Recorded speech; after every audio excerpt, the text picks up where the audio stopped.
Alrighty, so it's that time again where we take a look at some of the games that are coming down the pike for the following month, and in March we've got a pretty solid selection of games coming out across platforms. So here are 10 games that I thought looked particularly interesting, and I'll have links below to check out their Steam pages where relevant, or affiliate links for physical games if you're into that. And let's kick this off with a remaster of a game that I hadn't played in years, from a series I only recently started to enjoy again thanks to the remaster of its prior two entries, and that would be Legacy of Kain Defiance, coming on March 3rd for PlayStation, Xbox, Switch, and PC. And I remember being so excited for this game when it first came out, way back in like 2003, because I developed an appreciation for the world of Legacy of Kain through Soul Reaver 2, and Blood Omen 2. The world of Nosgoth is exciting enough on its own, but seeing Kain and Raziel team up and both be playable kinda broke my brain at the time. And considering this series has been dormant for over 20 years, I'm just happy to see anything Legacy of Kain related, and I'm sure I'll be there day one for this. Also, I normally go through these lists in order, but I'm gonna go ahead and jump ahead to the end of the month for a quick second, because we're also getting a new Legacy of Kain game, Legacy of Kain Ascendance, on March 31st for PS5, Xbox, Switch, Switch 2, and PC. Now, it's hard not to draw comparisons here to the shadow-dropped God of War Sons of Sparta that we got recently, at least at a glance, because, like that game, this also is a 2D action platformer with a pixel art presentation, and it's also a prequel that shows Raziel's journey from before his fall as a human Seraphim Knight, where he'd go on to become the tragic wraith we fell in love with back in 1999. We don't have a ton of info yet, but what we do know is that the original voice actors are returning to voice Kain, Raziel, Ariel, and Mobius, which is kind of amazing. Based on the footage that we've seen from the trailer so far, you'll be controlling Kain, Raziel, and Elilith, which I'm not positive I'm pronouncing correctly, but they will have a lot of the abilities that you would expect from the original games, just, in 2D. Also, this game does have a demo available that you can grab right now if you want to hop in and check it out for yourself, which I have not done yet, but hey, I'm sure I'll get there sooner or later. And speaking of 2D pixel art action games, next up we've got Pilgrim EX, releasing for PlayStation, Xbox, Switch, and PC on March 3rd. And here you'll find that vegans, robots, and demons have taken over Toronto, and Scott and Ramona spring into action in this new beat-em-up adventure. But not just Scott and Ramona, as there are 7 playable characters total, and it supports 4-player local and online drop-in, drop-out co-op. Beyond the raw action of a 2D side-scrolling beat-em-up, there will also be quests, hidden areas, and lots of coins that you can spend to customize your character and upgrade your stats. And while I'm not sure how deep this game will actually be, I can honestly say that even if it's as simple as jump, attack, and special attack, I'd still be pretty much on board with it as somebody who grew up with a lot of the greats in the genre. Not to mention Anamana Gucci are returning to do the music this time, and that's a surefire way to grab my attention for any game.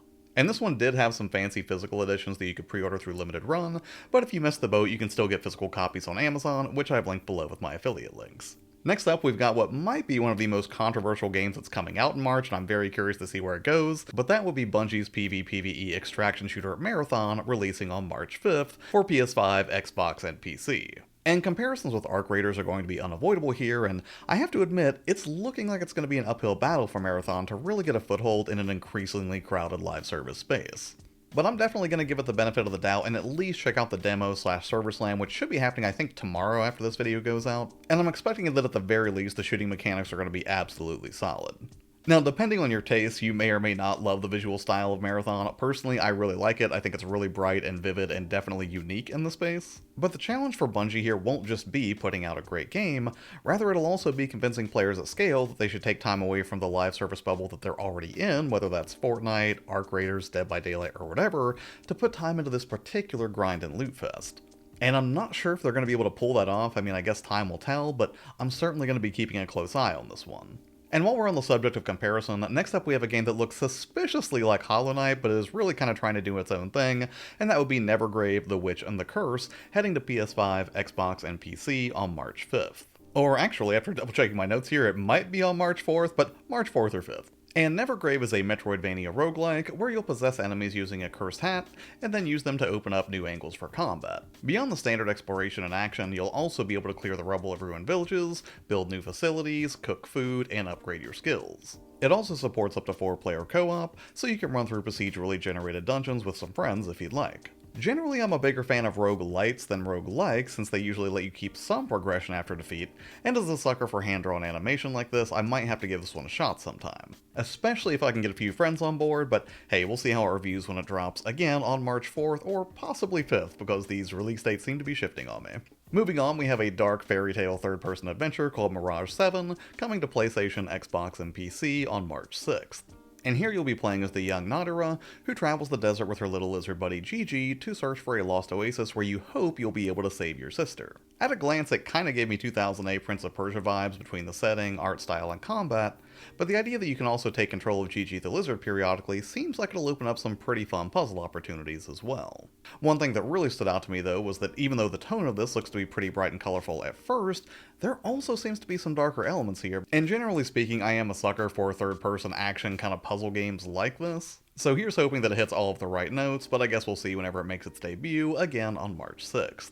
Next up is a game that is undeniably going to be unsettling and one that I'm dreading as much as I'm anticipating, and that would be Fatal Frame 2 Crimson Butterfly Remake, releasing on March 12th for Xbox Series X, PC, Switch 2, and PS5. And I don't know what else I really need to say here since I kind of already covered this game in the Games I'm Pumped For in 2026 video. It's going to be an upgraded version of the original fan favorite Fatal Frame 2, where you'll be using the camera obscura once more to fend off a range of horrifying spectral foes.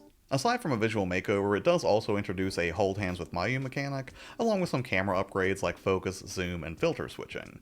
But one technical thing that's curious to me is that it can hit 60 FPS on PC, but it does appear to be locked to 30 FPS on its console releases, which, as a physical collector, that's kind of a bummer, but maybe even more of an argument for grabbing the PC release of more multi-platform releases. Also, there should be a demo coming out for this game if it isn't already out by the time this video goes live, and the official site confirms that you can carry this demo progress over into the main game, so no harm in getting a jump start on a terrifying adventure, as long as you can stomach the jump scares, of course. But now let's turn from horror to over-the-top B-movie camp with Starship Troopers Ultimate Bug Wars set to release on PS5, Xbox, Switch 2, and PC on March 16th.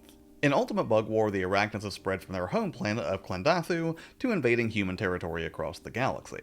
Beyond that, I'm not exactly sure how deeply the lore is interwoven with Starship Troopers, but Johnny Rico is back, and I'll be very impressed if NPH pops up as Carl Jenkins, and they manage to keep that under wraps. This is a retro-inspired FPS, and I've already played the demo, and so far I'd say it's feeling pretty great. On Steam Deck, the demo is mostly staying at a flat 60 FPS at 720p, and I'm guessing the fact that all of the enemies are sprites probably helps keep performance high, considering there is just so much going on screen at once. It's no cakewalk, but the foundation is solid as you rush around pushing back the bug invasion at various points, and the interspersed full video cutscenes really remind me of playing Command & Conquer back in the day.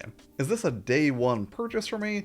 I don't know about that, but sooner or later this is definitely making its way into my library. Although who knows, considering it is getting a day one physical release for the PS5, which I've linked below, I may just go ahead and take the leap on this one. Next up, we've got another FPS and another game that I already covered as one of the things I'm most excited for in 2026, and that will be Mouse PI for Hire, dropping on March 19th for PlayStation, Xbox, Switch, and PC.